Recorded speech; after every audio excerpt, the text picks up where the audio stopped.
es el que manda la confirmación al mail. Ahí envié un pequeño audio ahora, ¿sí? Y la confirmación que manda al mail don Aníbal es el mismo que pidió por primera vez. Está con esa vuelta, ¿Y cómo es? lastimosamente. Pide una confirmación. Te voy a sacar pantalla, captura de pantalla, ¿sí? Y Bueno, voy a enviar, ¿sí? ok. Les va a mandar la misma confirmación les va a mandar la misma confirmación por mail. Ajá.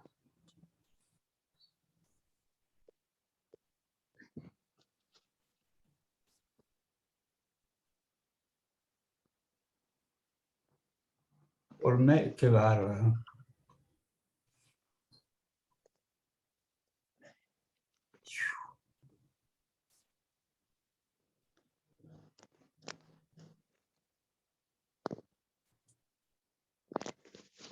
Está así porque parece que cambiaron todas las políticas de qué cosas. Ah, En la facultad, en la Iberoamericana me administran desde Zoom y es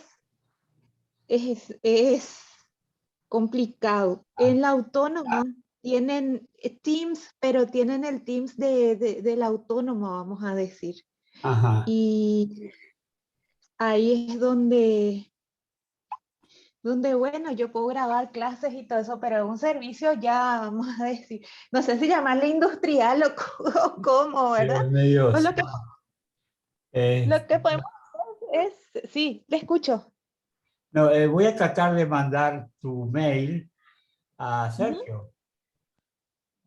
Sí, no, él tiene que revisar su correo, en su correo electrónico tiene que confirmar esto. Ah, porque acá yo Eso, tengo en mi correo, hay dos de esos que te habías reunido, sí, eso me dice en mi mail, ¿verdad? sí, eso está en mi mail, yo entré ahora desde mi mail. Sí. Y acá está y de la reunión también acá en este. Y viste que sale directamente ya sale ya el botoncito azul donde dice unirse a la reunión y ahí que yo Sí. aprieto el botoncito azul de mi mail, ahí yo entré. Ajá. Sí. Bueno, qué raro que es esto.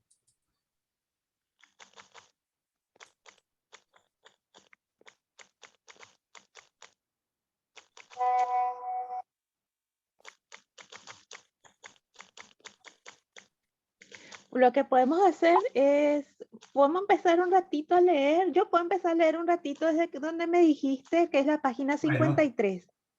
Voy a empezar un perfecto. ratito. Genial, Bueno, vamos genial. a ver Sí. acá.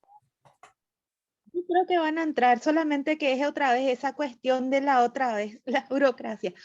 Entonces, en la página 53 Sí. habíamos quedado, vuelvo a leer, ¿sí? Bueno. Dice, el plano de inmanencia toma prestadas del caos dice, el plano de inmanencia toma prestadas del caos determinaciones que convierten sus movimientos infinitos o en sus rasgos diagramáticos. Sí. Perdón, Melissa, acá veo que Patricia y María Gloria ya están, al Sí, menos están en cámara, ¿verdad? Están con fotos. Sí, ¿qué tal, Aníbal? Estoy con una bronquitis aguda en Ah, cama. Un gusto verte. Sí, nada, un gusto. bueno, estoy bienvenida María Gloria. muy tomada de de los bronquios. Gracias. Bueno, que te mejores. Bueno, Un gusto. y Pati, bienvenida. Pati ya está manejando porque ya está ahora maneja para. Bueno, acá Melissa está retomando en la página 53, estamos sobre el tema del plano de inmanencia que es bastante complejo, pero creo que en esta frase se está vislumbrando un poco eh, la salida del túnel, la luz en el túnel. Entonces, Melissa, si continúa, por favor. Continúo despacito.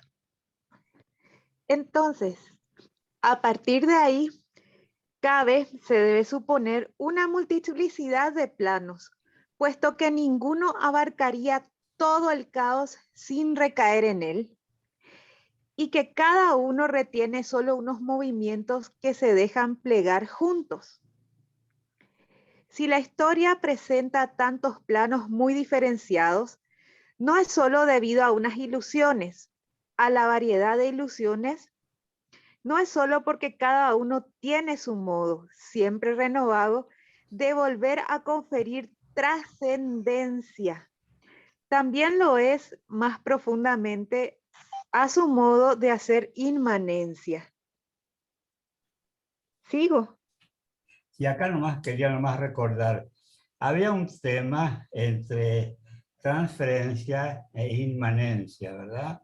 Y un poco era complejo entender ese concepto porque uno piensa que lo que es inmanente es lo que no es trascendente, entonces al ser trascendente deja de ser inmanente, pero acá parece que no es tan sencillo el tema, ¿verdad? Por eso nomás quería nomás hacer una referencia a eso, ¿verdad?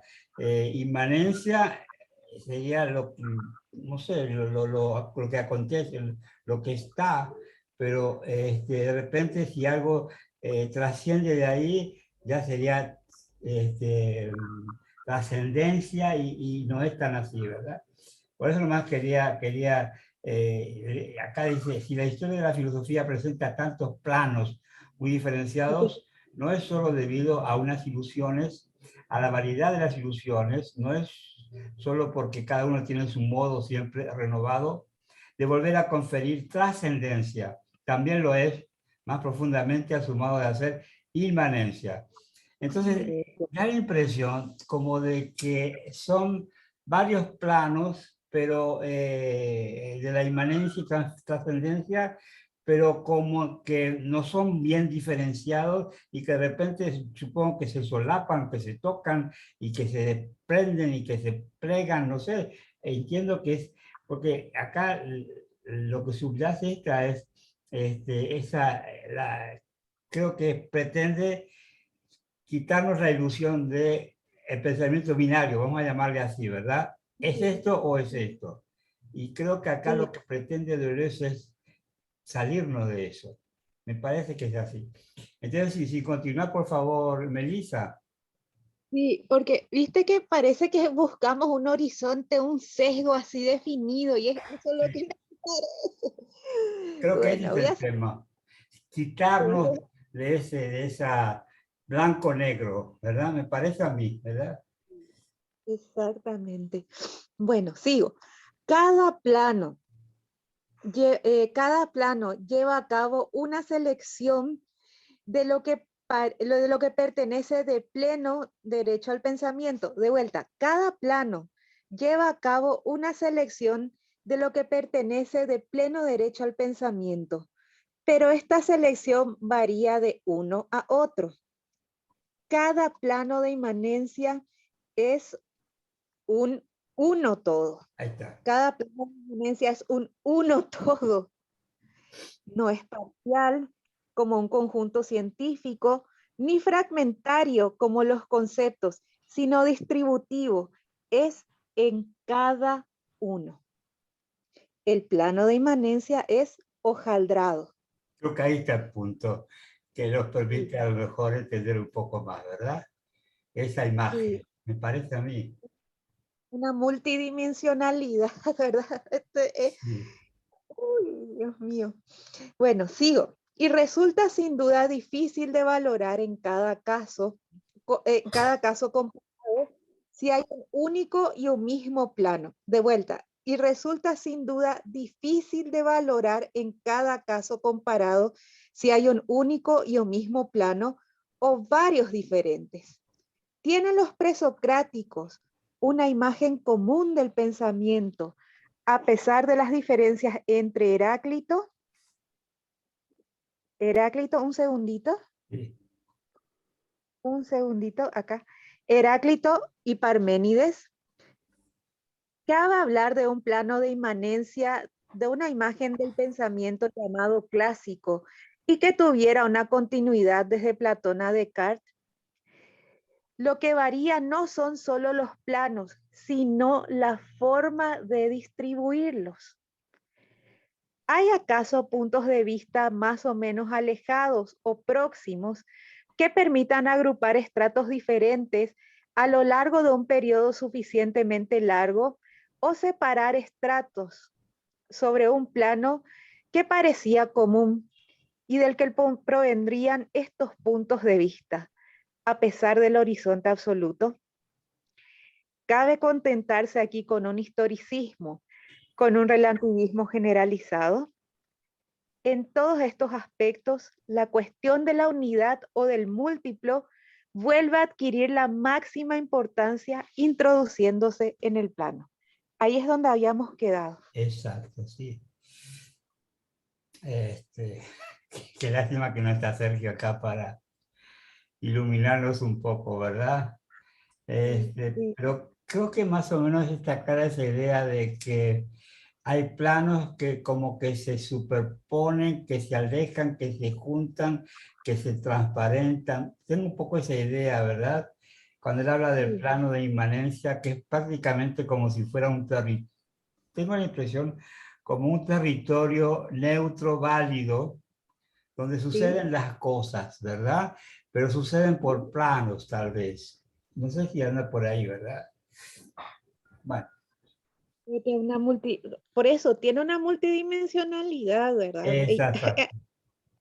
Y es una cosa que, bueno, realmente, bueno, si vamos al caso, esa cuestión dimensional ya nos da también la pauta, el mismo mundo en el que nos estamos manifestando ahora ya es tridimensional, o sea, ya se rompe también lo binario en cierta manera, si ya Sí, empezamos a hablar de esa cuestión geométrica, ¿verdad? exacto. Es, sí. Ahora, este, este es un recurso que él quizá utiliza bueno, para después ver, porque estamos en una cuestión completamente ya deconstruida, ¿verdad? Sí, Para ver pues, cómo realmente se aplica su teoría, ¿verdad? Bueno, no sé si sigo sí, por otra favor. vez. Por favor, sí. Bueno, estoy leyendo despacito y me interrumpen nomás, sí. Yo estoy leyendo desde el celular acá. Bueno, Bueno, dice, llevando las cosas al límite. No resulta que cada gran filósofo establece un plano de inmanencia nuevo, ah, aporta una nueva materia del ser, aporta una materia del ser nueva y erige la imagen del pensamiento nueva, hasta el punto que no habría dos grandes filósofos sobre el mismo plano. interesante Bueno, esta imagen, ¿verdad? sí, O sea, como que aparece un filósofo con sus conceptos, y sí, con esos conceptos crea planos, el famoso sí. plano de inmanencia, como pero que se toca, pero que se despega, pero que es otro, pero que sí, pero... ¡Uf! Es Es una cuestión. para patinar, ¿verdad? Pero interesante. Sí, y también rompe un poco ese hilo que hay, por ejemplo, cuando uno estudia historia de la filosofía, ¿verdad? Que Ajá, siempre se puede establecer un hilo, ¿verdad? No solamente cronológico, ¿verdad? Sino también teórico, por ejemplo, con el sí, Platón, ¿verdad? sí, Bueno, Kant, vamos a decir, Kant, ¿sí? Y creo que lo que está tratando de decir también acá Deleuze es que en realidad no hay que seguir ese hilo, ¿verdad? Porque muchas veces sí. quizás sea un poco de No hay un pasión también. hilo. Sí, Sí, eso sería como exactamente. un esquematismo mental o facilismo, ¿verdad? Queremos facilitar la cosa y no es tan así. Bienvenido, Mauricio. ¿Qué tal, don Mauricio? ¿Ahora me oyen? Entonces, ¿Me escuchan? Ahora te ¿Sí? oímos, sí. Hola, oye, Oh, estoy sin cama. Bueno, bien, con extremo frío. O sea, se auguran -3 hoy día por aquí. ¡Uh! Así es ¡Qué que tremendo! ¡Qué sí, va a estar tremendo! ruda la noche. Oh, Y así, bueno, es cerca de Chillán, cerca de Concepción, así que es uh, bastante más frío que Santiago. Me colgué un poquito y lo otro es que estoy con señal pésima, así que quizá no, quizá para escuchar mejor voy a tener que estar sin la cámara. bueno, pero Perfecto. estoy haciendo el esfuerzo de colgarme, de conectarme, porque en verdad desde acá está bien difícil el asunto. Me imagino. Bueno, Sí. fantástico.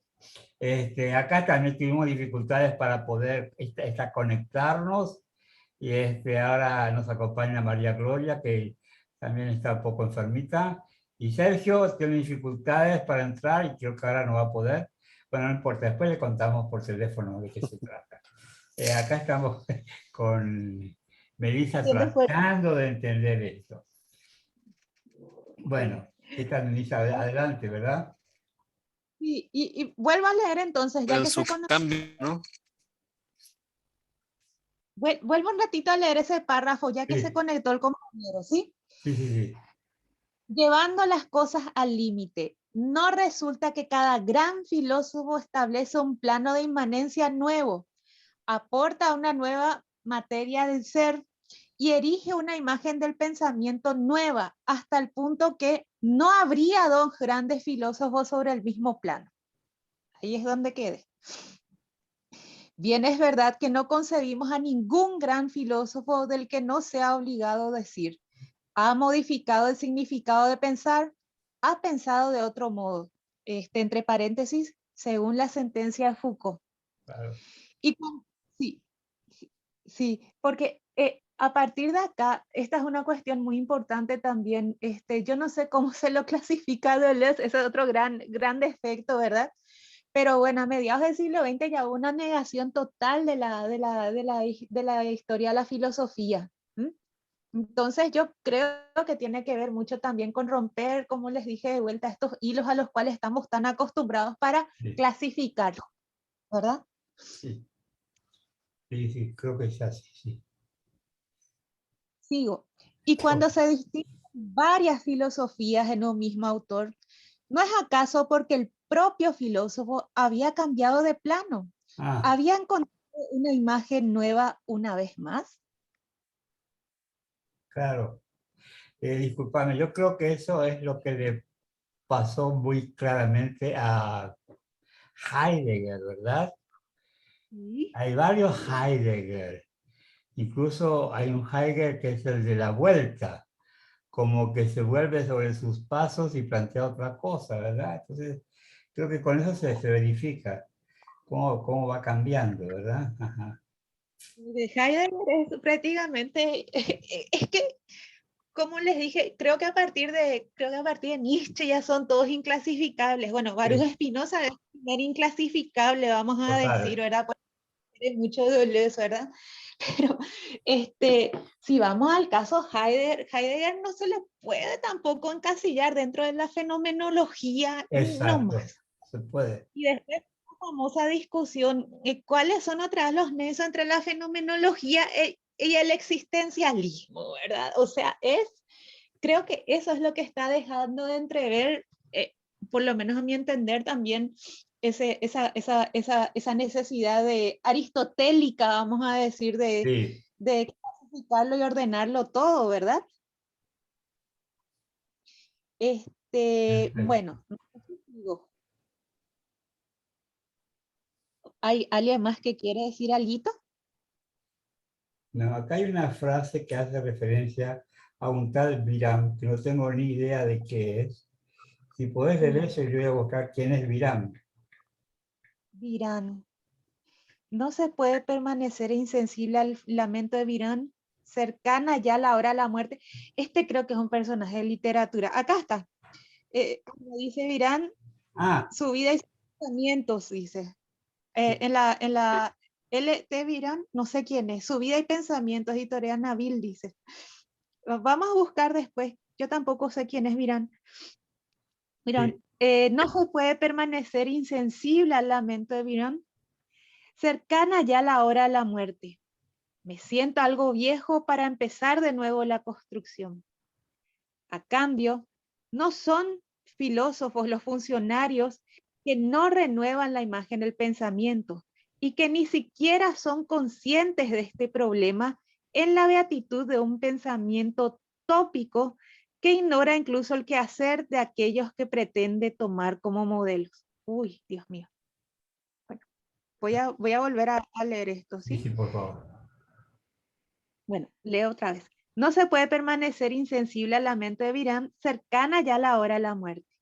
Me siento algo viejo para empezar de nuevo la construcción.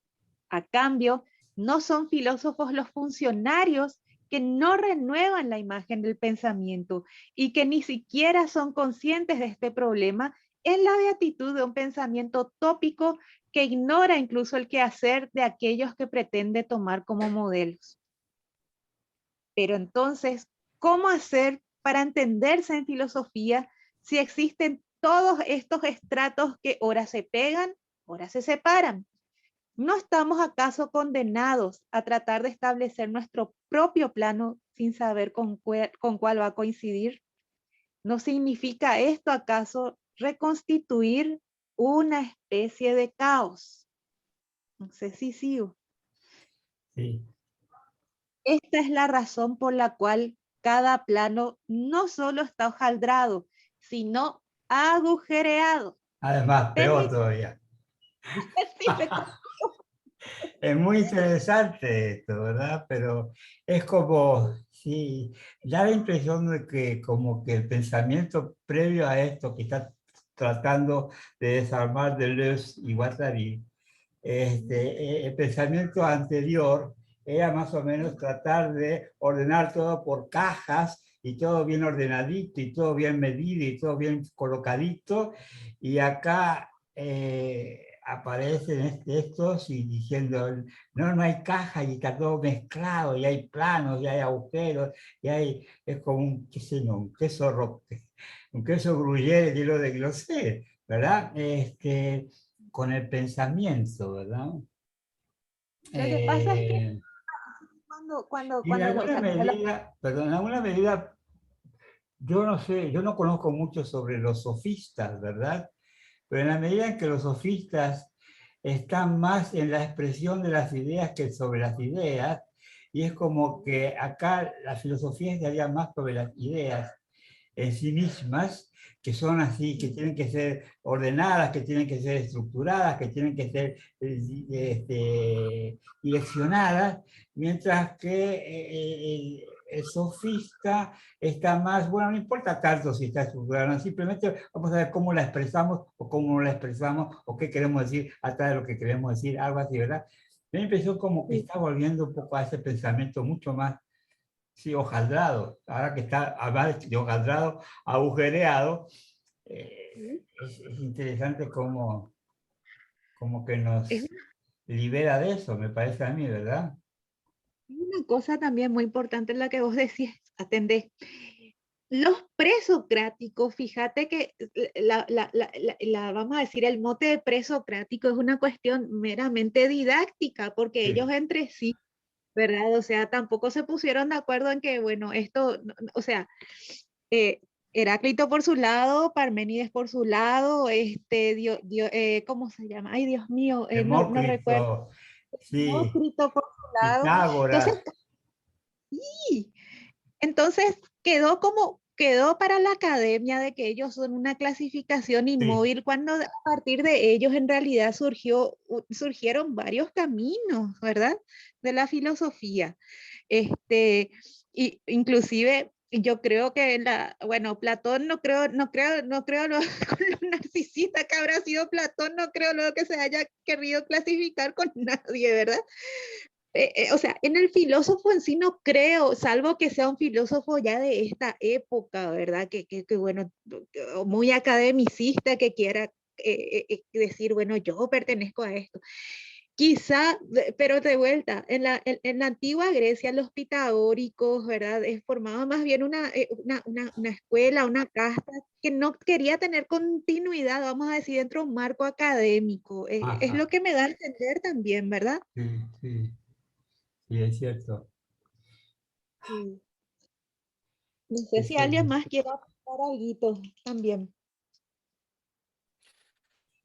bien, Sí, yo invisible aquí voy a comentar algo igual breve. sí, por supuesto. ¿Aló? ¿Se escucha? Se escucha ¿Aló? bien, Sí. sí. No, yo sigo con la idea de que de lo que hace Deleuze es meterse en el problema de la construcción del algo y no solo de la organización de algo preexistente. Es decir, eh, todo su lógica, esta idea del hojaldre, esta idea de la perforación, básicamente es definir cosas, es sacarle lo plano al plano de algún modo. Es Sí, definir cosas que, de nuevo, no sean precisables semánticamente con una palabra, sino que es ir al origen de la construcción de la palabra, si es que es necesario, y si es que consideráramos plano la palabra en cuestión.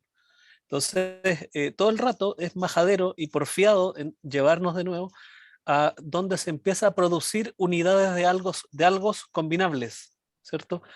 Creo que ahí está el asunto y entonces el pensamiento el que está tratando de describir es un pensamiento completamente constructivo, flexible, configurable, no es un pensamiento dado. claro. Eh, Independiente que intenta describirlo con palabras, y eso me parece súper interesante, intenta describirlo con palabras, que esas sí son estructuradas, pero lo que intenta describir es la desestructuración de las cosas, es Exacto. la descategorización de las cosas, que es a mi juicio lo único que se puede hacer con palabras cuando uno trata de describir algo así, es simplemente describir, no te da para hacer otra cosa con palabras, digamos. Quizás las metáforas también ayudan, por eso alude tanto a metáforas formales, plásticas, lo líquido que es todo su discurso. Pero me parece que todo el asiento está en ese ámbito, no en el combinar o jugar con legos preexistentes, sino que en cómo producir legos y desproducir legos, cómo construir y cómo deconstruir. Deconstruir no en el sentido derridiano, sino que en el sentido de opuesto a Sí. construcción nomás, ¿cierto? A la acción de configurar o conformar. Y yo veo que es súper clave, o sea, toda su imagen. Entonces, claro, está invitando desde esa perspectiva, volviendo al texto inicial que me gustó la primera parte del libro, volviendo a esa primera parte, es una invitación libre, ¿cierto? La categorización claramente no cabe en esto, sino que es, bueno, Claro, fabriquemos las categorías y las combinatorias, digamos. Vamos exacto. a la base del problema del diseño y de la creación de, por decirlo. Sí. A veces se escucha entrecortado, Mauricio, pero de cualquier manera yo entendí, creo que lo que estás planteando, y estoy de acuerdo contigo, ¿verdad? Lo que decía antes, Melissa, la desestructuralización, ¿verdad? Este, y si bien yo no conozco mucho el pensamiento de Derrida, que anda por ahí dando vueltas, me parece, tengo la impresión de que Derrida simplemente desarma, pero que a diferencia de Deleuze, no es que desarma, sino que da otra armadura, otra manera de configurar, ¿verdad? Porque, no sé, a lo mejor me equivoco, Derrida simplemente evita, no hay centro. ¿Y qué hay? No hay nada, o algo así, ¿verdad? A lo mejor lo interpreto mal. Pero en cambio, como que Deleuze está proponiendo, sí hay cosas, pero son más complejas y hay que tomarlas desde otra óptica. Un poco es la imagen que me da a mí, no sé si estaré en lo cierto. Sí, yo coincido un poco con esa visión, sin ser tampoco un conocedor muy profundo de Derrida. Bueno, algunas cosas del conozco, pero me parece que si pudiéramos clasificarlo es más destructivo, digamos, Sí, más que, o sea, como oposición a constructivo. Y me parece que lo que plantea acá, y que creo que es lo que trata de decir Aníbal también, es que es mutable lo de Deleuze. No es destructivo, sí, es mutable, es cambiante, es de una o de otra forma. Es correlacional en el sentido de que se puede establecer modos de organizar de modos muy eso, distintos, por decirlo. Y eso es distinto a la deconstrucción, o por lo menos en la vía que ha seguido la deconstrucción sí, después de Derrida. Yo creo que se ha ido a cualquier lado, que es una suerte de antónimo de lo que haya, digamos. claro. Entonces, desmontemos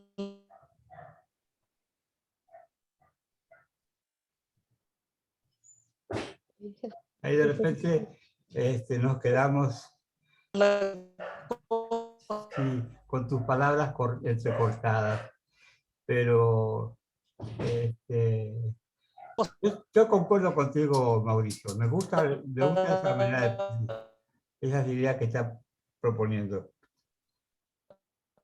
Lástima que el frío parece que congela los sonidos de repente. Está ya hacia la, bueno, no sé si está allá la Patagonia, bueno, sí, Concepción ya es. Y si está Veloz 3 debe ser, los sonidos se asustan, ¿verdad, Mauricio? Pero está, sí, me parece bien. O sea, me gusta lo que está planteando. Ahí se cortó la imagen de Mauricio. Se desconectó el compañero de... Sí, sí, sí, sí. Se Perdón, desconectó, ¿verdad? sí, Sí. sí. Él es de Chile, María Gloria. Sí, sí, se presentó. Qué lindo, Ah, que estoy súper atenta a pesar de los catarros que van y vienen, ¿verdad? perfecto. Quiero hoy un poco estar de oyente también.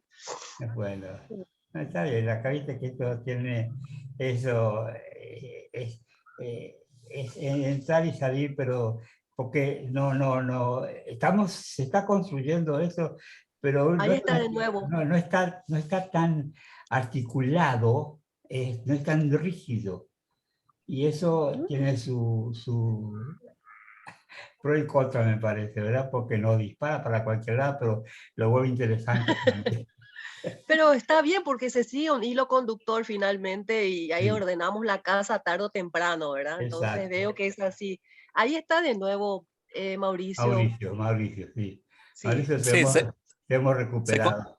se congela el mundo por aquí, se congela la señal, todo. Algo, No, pero básicamente era eso. Yo creo que las diferencias tienen que ver un poco con lo que decía Aníbal, esta idea de deconstruir, eh, o la idea de desmontar y montar, o de mutar, o de cambiar, o de torcer.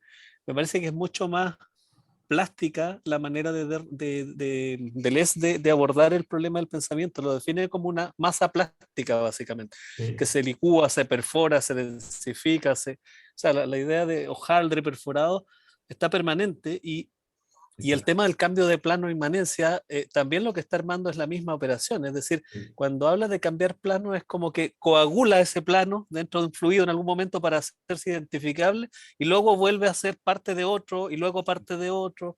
Entonces, esa mutabilidad puede resultar muy desesperante para alguien que vive de las cajas, ¿cierto? Puede ser muy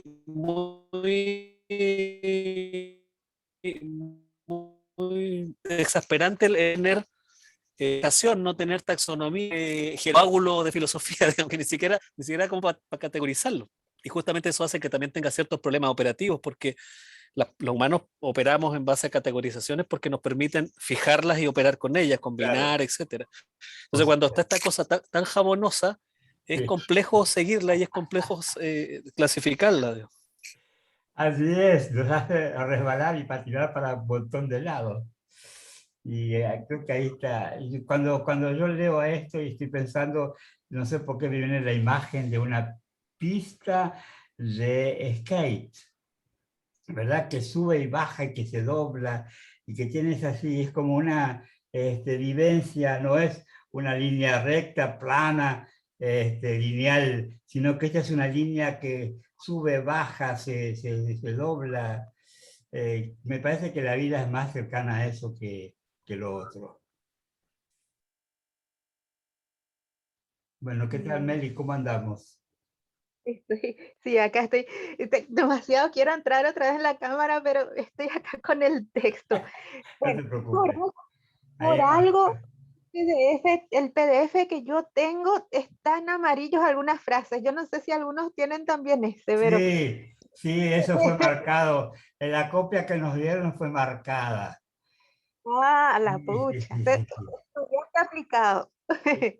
Bueno, No, voy y a eso estamos un poco condicionados por esa lectura también, pero bueno, no importa. De cualquier manera, yo en 10 días viajo a Buenos Aires y espero comprarme el libro, traerlo y hacer una fotocopia impoluta, digamos, sin esto, está para, bien, para, para está muy los bien. colegas, ¿verdad? Y si quieren más libros, yo les traigo, así que avísenme nomás. Vamos a estar avisando en el grupo.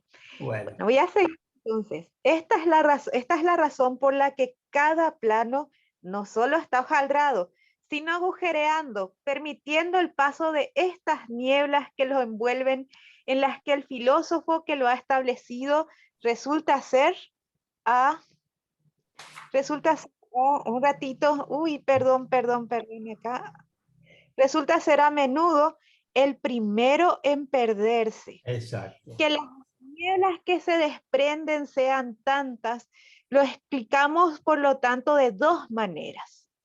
Primero, porque el pensamiento no puede evitar interpretar la inmanencia como inmanente a algo, gran objeto de la contemplación, sujeto de la reflexión, otro sujeto de la comunicación.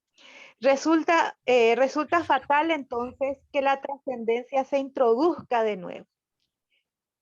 Y si no podemos evitarlo es porque cada plano de inmanencia, al parecer, tan solo puede pretender ser único, ser el plano reconstituyendo el caos que tenía que conjurar. Podéis escoger entre la trascendencia y el caos. Mirá cómo nos desafía. Acá sí. Desafía el pensamiento, por favor. Vuelvo entonces a leer un ratito. Que las nieblas que se desprenden sean tantas. Lo explicamos, por lo tanto, de dos maneras. Primero, porque el pensamiento no puede evitar interpretar la inmanencia como inmanente a algo, gran objeto de la contemplación, sujeto de la reflexión, otro sujeto de la comunicación. Resulta fatal entonces que la trascendencia se introduzca de nuevo. Y si no podemos evitarlo es porque cada plano de inmanencia, al parecer, tan solo puede pretender ser único, ser el plano reconstituyendo el caos que tenía que conjurar. Podéis escoger entre la trascendencia y el caos. No sé si alguien quiere aportar eso, algo, porque yo al leer esto no voy a poder dormir, ya les comento, tratando de entender. Bueno, pero es interesante que no puedas dormir por estos pensamientos que por otro tipo de problemas, ¿verdad? Pienso que eso sí, es una buena elección, Belisa. De cualquier manera, acá dice, el plano reconstituyendo el caos que tenía que conjurar. Es como una pelea contra el caos, tratando de dar orden al caos, pero sin, digamos, sin demeritarlo, ¿verdad? O sea, aceptando que el caos está, que es como un aspecto constitutivo de la realidad y de la vivencia de la realidad. Un poco la impresión que me da, ¿verdad? Porque tenemos nosotros, afuera de ser racionales, el intento de eliminar el caos, superar el caos, separar el caos, y hasta ignorarlo, pero es como que es constituyente de esta manera de, no sé cómo se llama, realidad o cómo se puede llamar, no sé. Y la impresión como que Deleuze está ayudándonos a convivir racionalmente con eso, ¿verdad? El caos como una verdad, o sea, parece Sí. algo así. A mí me da a entender eso porque el caos desde, bueno, ahí sí, desde la filosofía presocrática era justamente lo que se trataba de contrarrestar con el logos, con el nous, ¿verdad? Pero creo que a partir de Nietzsche justamente se le dio otra vez se le dio una relevancia al caos como algo develador, como en cierta manera como una verdad, eso sí, completamente inversa a los valores, a una verdad platónica, por decirlo así, ¿verdad? Esa verdad canónica, esa es una palabra así, es muy pesado eso, ¿verdad? Y creo que eso pesó siempre. Ese concepto aparece figurado con un dedo que hace así. Es la verdad canónica. Y creo que eso es lo que nos está liberando. Bueno, creo que con Nietzsche comenzó esa liberación, ¿verdad? Por eso que Nietzsche parece tan Y bueno, sí, Nietzsche es un inversor prácticamente de la filosofía. Pero eso sí, Nietzsche otra vez no se descentró tanto porque viste que él hace un cambio, pero no sale de un centro otra vez, ¿verdad? Sí, Que era justamente, pero sí, se dio una inversión, eso sí. total. Pero se publica Heraclitano. Yo creo que esta ya tuvo una conversación con Heráclito acá. Eso que Así es, sí, interesante. poseído por Heráclito. Voy a leer acá un ejemplo y ustedes me dicen cuándo parar, ¿sí? Perfecto. Aparte, los que no me conocen, yo tengo una ortodoncia también a veces que, bueno, dice, ejemplo 4, y voy a leer despacito. Cuando el plano selecciona lo que corresponde de derecho al pensamiento para hacer con ello sus rasgos, instituciones, direcciones o movimientos diagramáticos, devuelve otras determinaciones al estado de meros hechos, caracteres de estados de cosas, contenidos vividos. Y por supuesto, la filosofía podrá extraer de estos estados de cosas conceptos en tanto y en cuanto extraiga de ellos el acontecimiento. Pero no es esta la cuestión. Vuelvo a repetir antes de pasar, Sí, ¿sí? sí, por favor. Cuando el plano selecciona lo que corresponde de derecho al pensamiento para hacer con ello sus rasgos, instituciones, direcciones o movimientos diagramáticos, devuelve otras determinaciones al estado de meros hechos, Ah, caracteres de estados de cosas, contenidos vividos. Y por supuesto, la filosofía podrá extraer de estos estados de cosas conceptos en tanto en cuanto extraiga de ellos el acontecimiento. Pero pero no es esta la cuestión. No sé si sigo. sí, sí, por favor, sí, adelante. Lo que pertenece por derecho al pensamiento, lo que se percibe como rasgo diagramático en sí, repele otras determinaciones rivales, entre paréntesis, aun cuando éstas estén llamadas a recibir un concepto. De vuelta, lo que pertenece por derecho al pensamiento, lo que se percibe como rasgo diagramático en sí, repele otras determinaciones rivales, aun cuando éstas estén llamadas a recibir un concepto. No sé si alguien quiere decir algo, sí. Que yo no entendí esto en absoluto. Sí. Lo que Que pertenece por quizás, derecho al pensamiento, lo que se percibe como rasgo diagramático en sí, repele otras determinaciones rivales, aun cuando éstas estén llamadas a recibir un concepto. Bueno, ok. a ver, puede ser un ejemplo, pero ya un ejemplo así muy burdo, ¿verdad? Sí. Por ejemplo, cuando la filosofía empírica niega la metafísica. ¿Vieron, por ejemplo, esa cuestión de los filósofos ingleses Francis Bacon o Hume, por ejemplo, que Hume dice que, bueno, que la razón en realidad se hace a partir de sensaciones, o sea, está negando una metafísica, ¿verdad? No sé si es el caso, ¿verdad? No. O sea, es prácticamente la negación de un pensamiento que sea contrario a mi estructura. Ah, Creo. sí, sí, sí, sí, Sí. sí. Sí, yo también Claro. lo entiendo un poco así. También lo Sí. entiendo un poco como lo que dice Melissa, esto de que en la medida que un plano se define, digamos, como un corpus de pensamiento, en la medida que se define excluyendo otros que podrían no ser compatibles, si lo dijéramos en términos casi informáticos, no ser compatibles con ese plano de pensamiento, con esa topología, por decirlo. Sí. Y eso sería lo que hace que hayan cosas que están fuera de ese plano de pensamiento, ese plano.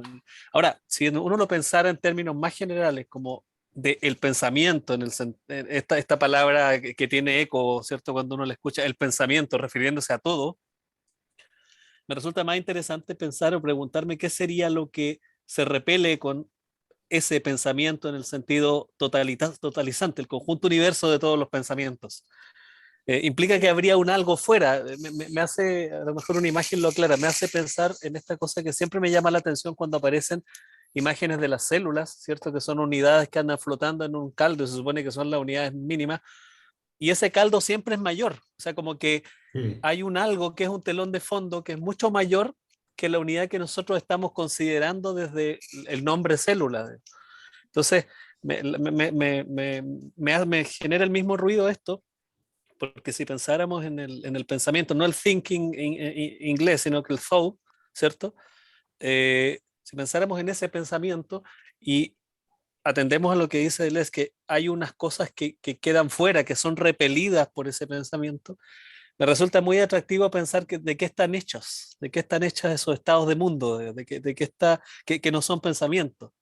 Esta idea ah, de estados de cosas, yo me imagino casi como un bricolage, o sea, anda una serie de elementos flotando por ahí que algunos son reconocibles y me sirven para, como si dijéramos, alinearlos con el tejido del plano de inmanencia al que estoy remitiéndome, pero también andan otras que no me sirven para ese collage y que pululan por ahí, digamos, en ese espacio de inmanencia, no, no plano de inmanencia, ¿cierto? En ese todo. Me parece interesante justamente, de nuevo creo que es el mismo tema, qué cosas me ayudan a construir una estructura a ser considerada y cuáles no me ayudan a construir una estructura a ser considerada, pero que quizás forman parte de otra estructura en la que sí puede ser considerada. O sea, todo el rato está componiendo conjuntos a partir de pedazos de algo que unos sirven, unos quedan dentro y otros que no. Unos son temporalmente útiles para un tejido y los otros no. O sea, me parece que siguen en la misma lógica. De hecho, acabo de pegar una imagen para mí la lógica de los edificios de los años, qué sé yo, 2000, poco después, como cualquier arquitecto rockstar o star architect que se precie de tal, tiene que hacer su cáscara con hoyos, digamos, su sí, lasaña perforada. sí. Me parece que lo pegué porque son de alguna manera, creo, metaforizaciones muy toscas en nuestra disciplina de ideas que tienen que ver como esto, con esto. O sea, justamente lo que no hay que hacer de alguna manera en lo que plantea Deleuze es hacer un bicho de esto, que como que solidifica en hormigón toda la flexibilidad que está proponiendo desde el discurso asociado al pensamiento.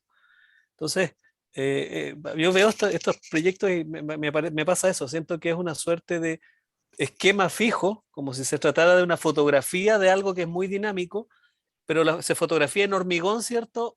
Claro. Un segundo de lo que está tratando de decir Deleuze. Y por supuesto muy blanquito y con hoyos perfectos, no con esta suerte de fisuras, de grietas, como si a ese edificio lo dejáramos y le pasaran, no sé, 1000 años de clima encima, ahí recién se tendería a parecer un poco a lo que plantea Deleuze, ¿cierto? Esta suerte de, de residuo permanente que hay en el hablar de Deleuze. Creo que no aparecen estas otras imágenes congeladas, ¿cierto? Una suerte de fotocopia tridimensional de lo que está planteando.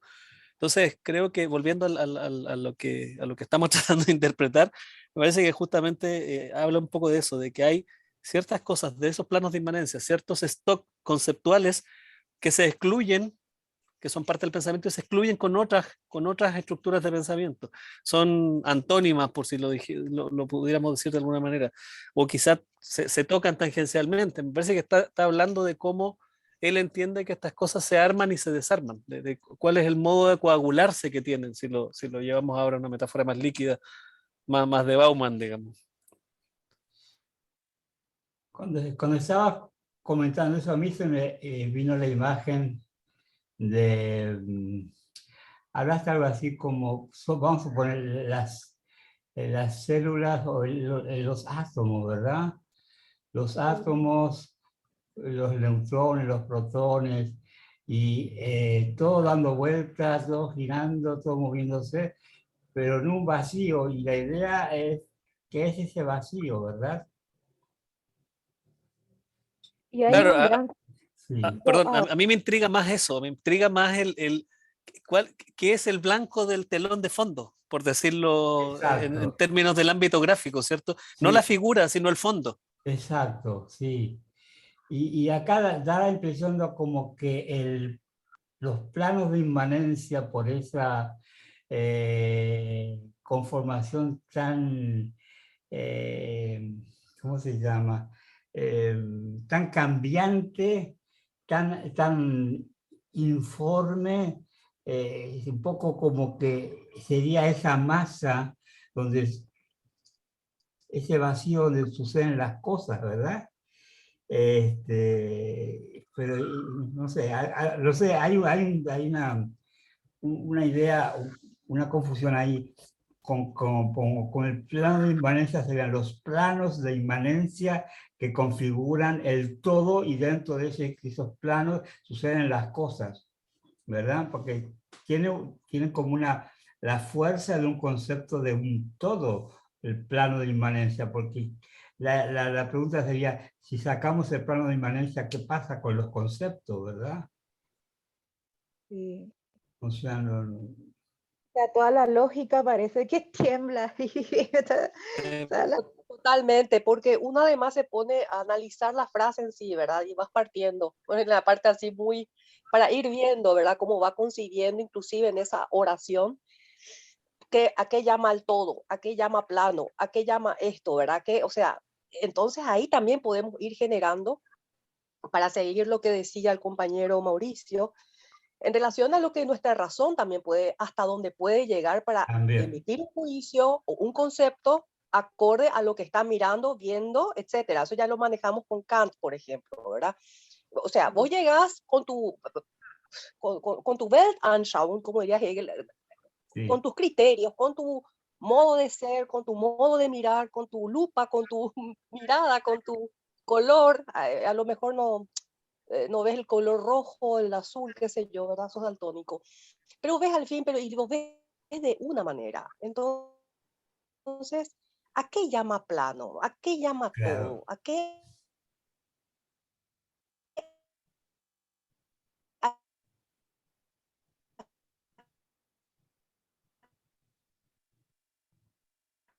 Ese cooperó tu qué sonido, es lo que, qué María es lo que él Gloria. quiere decir? Ajá.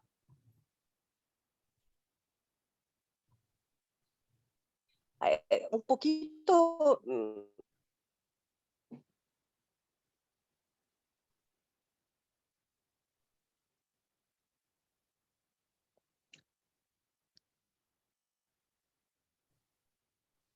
Tengo un problema porque no estoy escuchando. Se está, corta el sonido. Sí, creo que se fue. Ajá, se fue, ¿verdad? Sí. localizado Pero en particular porque en la red es un desastre a veces Zoom. Te escucho. el tema es como que si se está desarmando todo, pero esa pregunta de María Gloria, ¿qué es el plano de inmanencia? ¿Dónde está? ¿Cómo es? Sabemos que es como un hojaldre, sabemos ahora que está perforado y que se mueve, y que cambia y que varía, pero ¿a dónde está? ¿Hay algo más aparte de eso? ¿A dónde habita? ¿En qué espacio vive los planos de inmanencia o el plano? No sé cómo se llama. ¿Y cómo se llama ese espacio si es ese espacio, verdad? Bueno, Está duro esto. Voy a seguir un poquito más, ¿sí? por favor, sí. Más bien está hablando, creo yo. Está hablando, no está duro, está hablando. Ese es el problema, está demasiado blando esto. Exacto, ¿verdad? Sí, No hay de dónde atajarse, que es peor. así es. Eh, Bueno, sigo entonces porque acá habla por algo nomás luego ya paré, porque acá se pone más difícil. En fin, dice, de este modo, Descartes convierte el error en el rasgo o en la dirección que expresa por derecho lo negativo del pensamiento, ¿sí? Voy a leer un poco de lo que pertenece, y esta frase otra vez de Descartes, ¿sí? Dice, Sí. lo que pertenece por derecho al pensamiento, lo que se percibe como rasgo diagramático en sí, repele otras determinaciones rivales, aun cuando éstas estén llamadas a recibir un concepto. De este modo, Descartes convierte el error en el rasgo o en la dirección que expresa por derecho lo negativo del pensamiento. No se nos pasa, no es el primero que lo hace, y cabe considerar el error como uno de los rasgos principales de la imagen clásica del pensamiento. Sigo. Sí, por favor. No se nos pasa por alto en una imagen de estas características que hay muchas más cosas que ponen en peligro el pensar. La estulticia, la amnesia, la afasia, el desvarío, la locura, pero todas estas determinaciones serán consideradas hechos que solo tienen un efecto de derecho inmanente en el pensamiento. El error una vez más, el error es el movimiento infinito que recoge todo lo negativo. Cabe hacer retrotraer este rasgo hasta Sócrates, para quien el malo, de hecho, es por derecho alguien que yerra. Ah, Pero sí, sigo. Paro ahí. Si alguien quiere decir algo. es que aparece ahora el concepto de error Sí. novedoso, ¿verdad? Qué extraño. Es decir, El el error, error, en principio, nos habla de que hay una cuestión que es lo que corresponde y lo que no corresponde, ¿verdad? claro. Pero el error, como acá le da al error también una especie de estatus de portal, ¿verdad? De apertura a algo. Yo le Sí. interpreto así.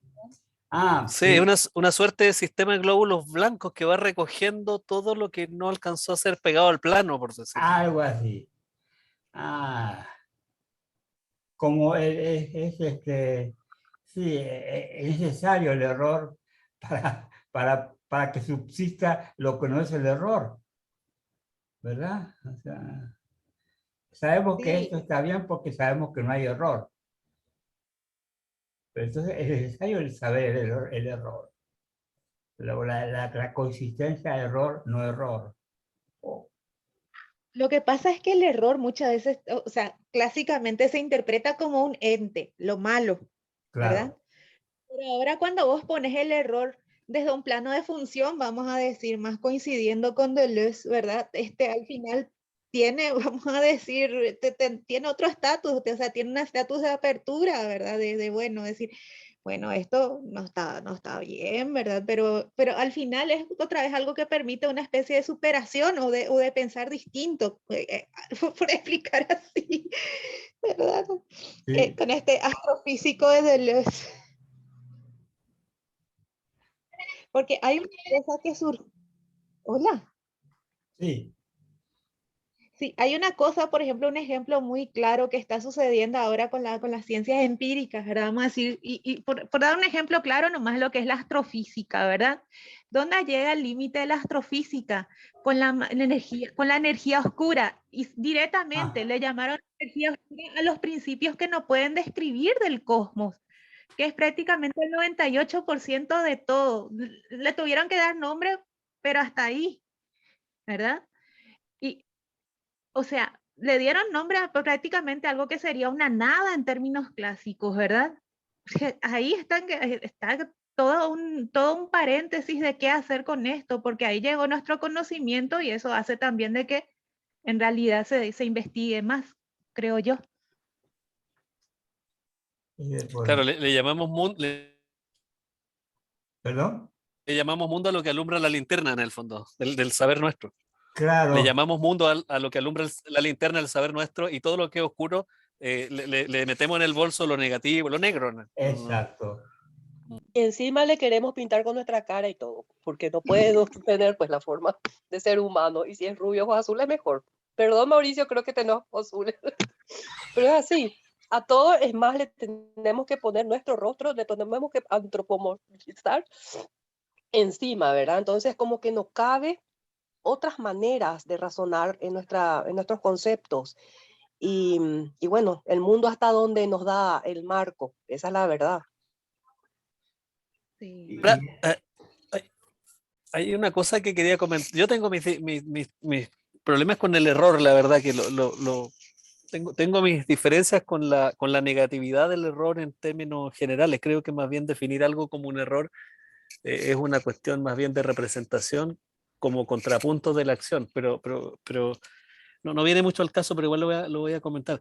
Creo que en términos prácticos no cometemos errores, sino que lo que hacemos es juiciar después de la acción si, con una información diferente y creo que es un problema epistémico, digamos, y después de que ya eh, ocurrió la acción, emites un juicio ex post con información completamente diferente a la que tenías cuando hiciste la acción y lo enjuicias retroactivamente como error o acierto, pero que en la práctica es muy poco probable que alguien eh, con la información que tiene tome el escenario menos favorable en esas condiciones. Estoy diciendo que incluso alguien que se suicida es el mejor escenario posible para dejar de estar, que considera en ese minuto para dejar de estar en el escenario que no quiere estar.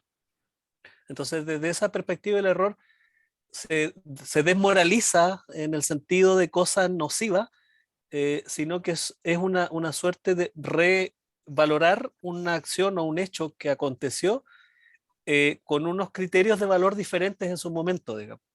Sí. Entonces, me parece que eso es una manera más próxima del error que está planteando Deleuze, donde el problema no tiene que ver con una moral a priori, digamos, de la acción o de la interacción, sino que es si calza o no con tal plano, y lo dice por ahí, con tal plano de inmanencia, no importa que esa acción o ese bucle, como lo decíamos en una sesión pasada, pudiera tener estatus de concepto. Es decir, eh, sería error lo que no sirvió para este plano de inmanencia. El loops que no sirvió para este plano de inmanencia, pero no necesariamente es, digamos, sentenciable como error per secula per seculorum, sino que simplemente no cabe dentro de esta estructura, de este hojaldre. Pero sí para la torta de hoja sí que sirve, quizás. Me parece que está, como bien dice Melissa, está abriendo una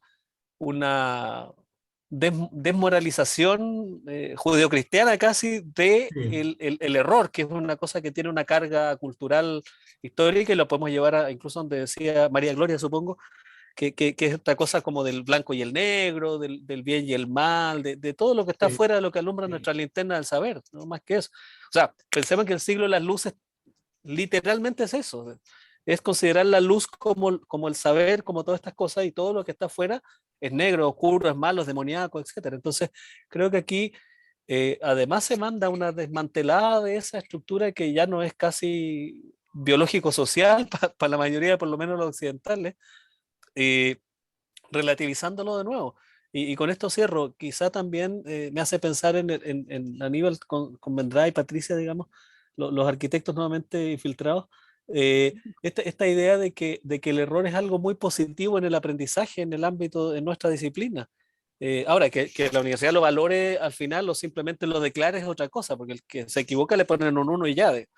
Pero, pero, pero pareciera que hay un valor en el errar, más entendido que como error, como errabundear, Ah, ¿cierto? Como modo de búsqueda ah, errático por no sí, ser sí, recto, sí, sí, sí.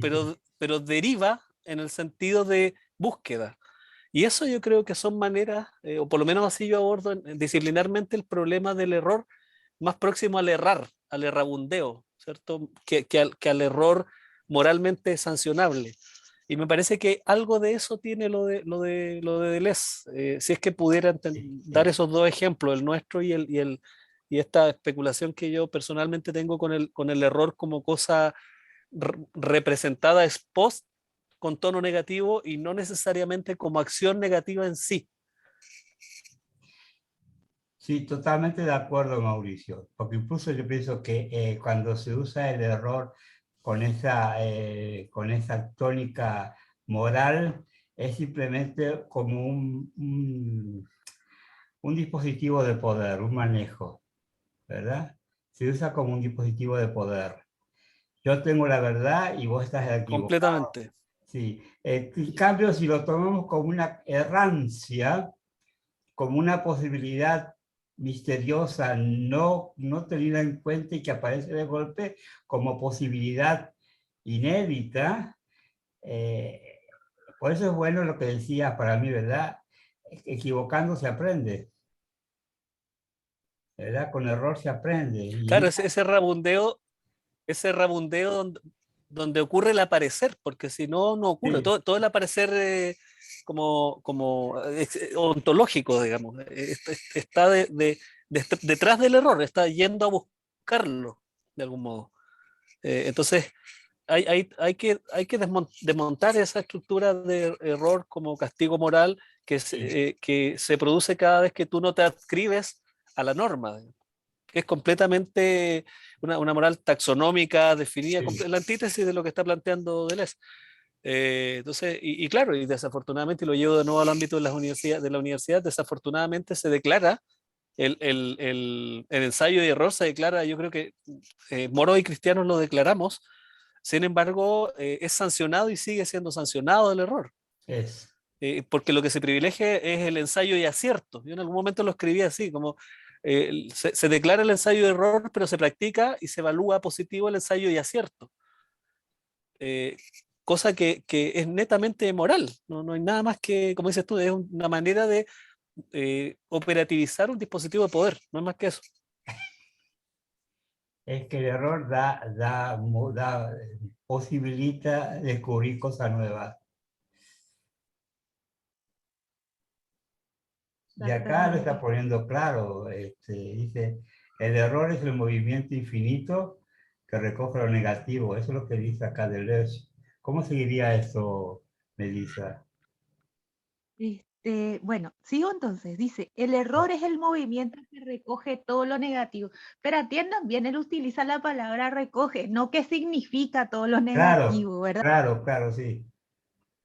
Y entonces dice, cabe hacer retrotraer ese rasgo hasta Sócrates, para quien el malo, de hecho, es por derecho alguien que yerra, pero aún siendo cierto que el teéteto es una fundación del error, ¿no se reserva acaso Platón los derechos de otras determinaciones rivales, como el de Darío del Fedro, hasta el punto de que la imagen del pensamiento de Platón nos da también la imprecisión de trazar tantas Ah, otras vías? A la pucha, ¿cómo le quiero con esto? Le quiero a Deleuze. Vuelvo a leer un ratito, ¿sí? sí, Dice, hacer retrotraer este rasgo hasta Sócrates, para quien el malo, de hecho, es por derecho alguien que yerra, pero aún siendo cierto que el teéteto es una fundación del error, ¿no se reserva acaso Platón los derechos de otras determinaciones rivales, como el desvarío del Fedro, hasta el punto que la imagen del pensamiento en Platón nos da también una impresión de trazar tantas otras vías? Es una cosa, acá por ejemplo trata también de demostrar, y creo que esto sigue, este ejemplo sigue en la otra página. No, lo único que quería decir es también trata de demostrar que bueno, que en filosofía hay construcciones parece completamente totalizantes, y eso tenía que ver mucho con el intelectualismo griego, ¿verdad? ah, Con ese logocentrismo griego. ¿Mm? sí, No hubo nadie que haya cuestionado, salvo quizás haya un rasgo de cuestionamiento al con el logocentrismo por parte de los sofistas, por un lado, pero claro. también por parte de Diógenes, Ah, sí, ¿verdad? Esos son sí, los dos que se me ocurren ahora que más o sí. menos ponen así cuestionamientos al logocentrismo, ¿verdad? No sé si quieren decir algo. Está tremendo esto, creo yo. No sé si es mucho aporte, pero está tremendo, la verdad, porque viene desmantelando harta cosa, ¿no? Sí, exacto. Bueno, Tenemos tiempo para una última frase, Bueno, Meli. sí. Bueno, y gracias a Platón nos vamos a la iglesia. Yo creo que gracias a Platón existe Dios, lo único que les quiero decir. Bueno, voy a seguir entonces acá. Estoy acabando la página 55 y dice, Sí. se produce un gran cambio, no solo en los conceptos, sino en la, y paso a la 56, sino en la imagen del pensamiento, cuando la ignorancia y la superstición van a sustituir al error y el perjuicio para expresar por derecho lo negativo del pensamiento. Vuelvo otra vez a esta frase. Sí. Se produce un gran cambio, no solo en los conceptos, sino en la imagen del pensamiento, cuando la ignorancia y la superstición van a sustituir el error y el prejuicio, para expresar por derecho lo negativo del pensamiento. Fontenelle asume aquí un papel importante y lo que cambia son los movimientos infinitos en los que el pensamiento se pierde y se conquista a la vez. No sé quién es Fontenelle. No sé si sigo un poquito más y termino este párrafo. Sí. Más aún, cuando Kant señale que el pensamiento está amenazado no tanto por el error, sino por ilusiones inevitables que provienen del interior de la razón, como de una zona ártica interna en la que enloquece la aguja de cualquier brújula. Una reorientación de todo el pensamiento volverá necesaria al mismo tiempo que cierto desvarío por derecho lo penetra. El pensamiento ya no está amenazado en el plano de inmanencia por los agujeros o por las roderas de la senda que sigue, sino por las nieblas nórdicas que recubren todo. Hasta la cuestión misma de orientarse en el pensamiento cambia de sentido. Ahí termina este largo párrafo. O sea que al final la amenaza de la razón está dentro de cómo concebimos la razón, más o menos así es lo que entiendo yo. ¿Podrías leer, por favor, otra vez eso? Ya, voy a leer a partir de Kant, ¿verdad? Porque acá es donde Kant dice, más aún, cuando Kant señale que el pensamiento está amenazado no tanto por el error, sino por ilusiones inevitables que provienen del interior de la razón, como de una zona ártica interna en la que enloquece la aguja de cualquier brújula. Una reorientación de todo el pensamiento se volverá necesaria al mismo tiempo que cierto desvarío por derecho lo penetra. El pensamiento ya no está amenazado en el plano de la inmanencia por los agujeros o las roderas de la senda que sigue, sino por las nieblas nórdicas que lo recubren todo. Hasta la cuestión misma de orientarse en el pensamiento cambia de sentido. Él habla de el error, no el error del pensamiento, sino las ilusiones inevitables que provienen del interior de la razón. Ahí está el tema, ¿verdad? O sea, que es como que de repente la razón no es el instrumento idóneo para el conocimiento pleno. La razón no es tan razonable como se pensaba. No, pues no es porque es limitado, Claro. es limitado, es sesgado. Sí, no garantiza, evidentemente no garantiza la verdad o algo así, ¿verdad? Estoy completamente de acuerdo. Pero es interesante porque de alguna manera a mí me remite esa idea a Wittgenstein, ¿no? Cuando dice que muchos de los problemas de la filosofía no son sino no entender las lógicas del lenguaje, digamos. Y por tanto del epifenómeno pensamiento que sobre él se monta. Entonces, claro, y lo dice con respecto a la filosofía entera. O sea, como que no me hace pensar también en el tema de creo que lo comenté alguna vez con Villazú, una vez que hablábamos con un amigo matemático que le encanta el tema de la codificación, y que claro, yo le decía, mira, podríamos hacer el conjunto de todas las formas bien formadas del lenguaje y mapearlo en 3D para poder verlo, ¿cierto? Todas las combinatorias posibles que no vulneren la normatividad del lenguaje, así que genere frases desde el punto de vista lingüístico coherente, pero no Claro, necesariamente el sentido de esas frases va a ser claro, coherente, entonces tienes que eliminar una capa de muchas de esas frases que teniendo sintaxis correcta no dicen nada en la práctica. sí, Quizá los poetas recogerían esos restos de frases y verían qué pueden hacer con ellos, todo, pero en términos de la sintaxis moralmente bien portada, se llaman frases mal formadas, ¿cierto? Y no serían materia útil, por decirlo. Entonces, claro, en ese ámbito uno podría estar filosofando con esas frases o poetizando con esas frases que no son formas bien formadas y armarse unos enredos importantes, digamos. O sea, el punto que ejemplifico esto para ilustrar que quizá lo que se refiere a Deleuze es que hay un montón de esas frases que no notamos que no son, frases mal formadas, por decirlo de algún modo.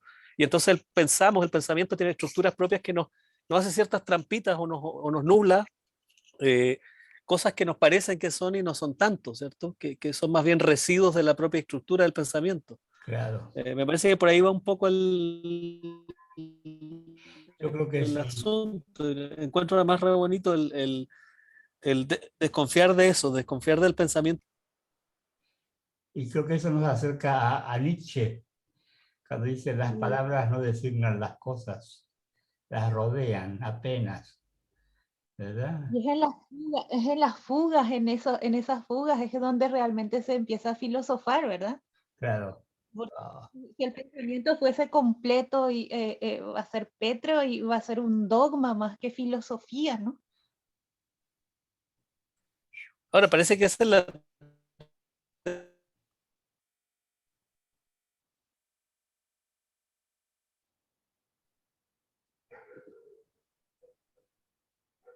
Mauricio, no te escuchamos. ¿Puedes repetir?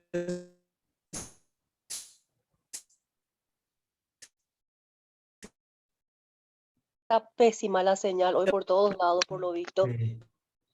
Qué Pa- bárbaro. Parece que el ¿Y frío sabes no por qué? ¿Por ayuda. qué digo así que bárbaro? Porque uno paga y no te perdonan. Y paga mucho. En este país Así, al menos cuesta mucho. no. Creo que es una, este, y no que funciona. Es muy, tenemos de muy, empezar muy precario la tecnología esta. a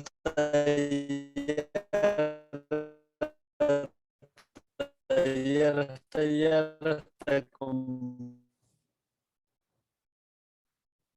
Tendría que inventarse una cuestión para que cuando uno está con mala señal sonora aparezca en subtítulos lo que uno está diciendo, ¿verdad?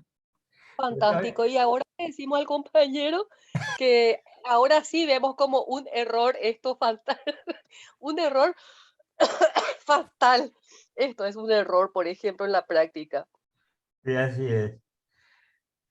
Qué lástima, Mauricio, no pudimos escucharte porque el frío congeló el frío de los Mejor aún, queda más plástico todavía lo que iba a decir.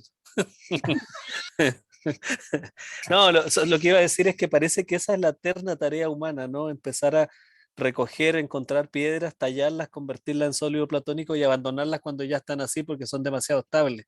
O sea, pareciera que es la dinámica perpetua del conocimiento, ¿no? De desmontarlo y lo elevas hasta el punto en que ya se hace un símbolo suficientemente estable que ya empieza a ser molesto. El sólido platónico para mí es el ejemplo máximo de esa depuración en el ámbito de la forma, ¿cierto? Sí, Y sí, luego como que de nuevo vas y recoges otras maderas, otras piedras y comienzas con esta misma, en esta sopa, ¿cierto? De Leuciana, hasta formalizarlo y pim, otra vez tenemos otro sólido platónico en las manos que no es lo que queríamos y vamos de nuevo a la materia, digamos.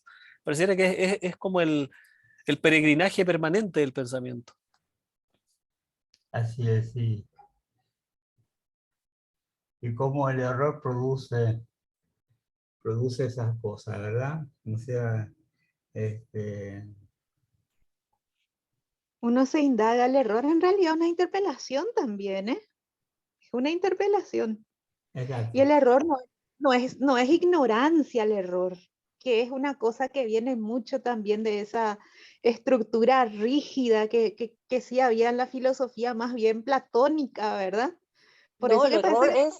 es muchas veces lo mejor que te puede pasar en la vida, Sí, inclusive, ¿verdad? sí, Es que claro, si le sacas la componente moral al error, es solo deriva y puede ser serendipia, digamos, puede ser descubrimiento por hallazgo, sin exacto, sí, ningún problema, señor. que sería como el antónimo, ¿cierto?, del error. Si el problema que tiene el error es la moralidad a priori de que Eso, es negativo. Ese es el error del error, si lo pudiéramos decir de alguna manera. totalmente de acuerdo. Sí, sí, componente moral, ¿verdad? Pero lo de la serendipia me interesa porque gracias a eso, al error se descubrió casi todo.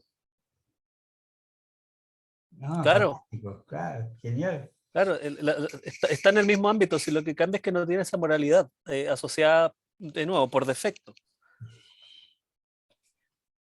Bueno,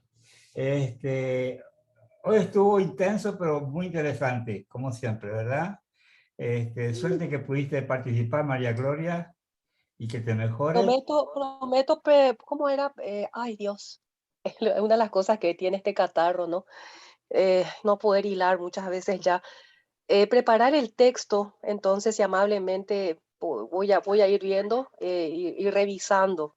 Sí, Así mismo, entonces por ahí las fichas van cayendo un poco más suaves, sí, no porque tan realmente fuerte. En YouTube. es un buen ejercicio esto. Bueno, esperemos que el frío no... Hoy acá hizo frío también. La sensación térmica de Asunción fue de 5 grados. Así que, pero hacia allá es -3, creo que están un poco más adelantados que nosotros en Chile. Pero ojalá que la pasen bien. Bueno, Muchas gracias, gracias por la Gracias por paciencia. permitirme estar también. Muchas por gracias, supuesto, Melissa, gracias por tu María Gloria lectura. por estar. Gracias Mauricio, gracias Muy buena Melissa, conversa. gracias Patricia. Y bueno, nos vemos el próximo martes. Nos vemos. Yo Ah, estaré, espero en Santiago, así que Ah, espero perfecto. participar más fluidamente y no tan congelado. Sí. Fantástico. Bueno, muy bien. Muchas Suerte, gracias. gracias. Chao. Chao, chao.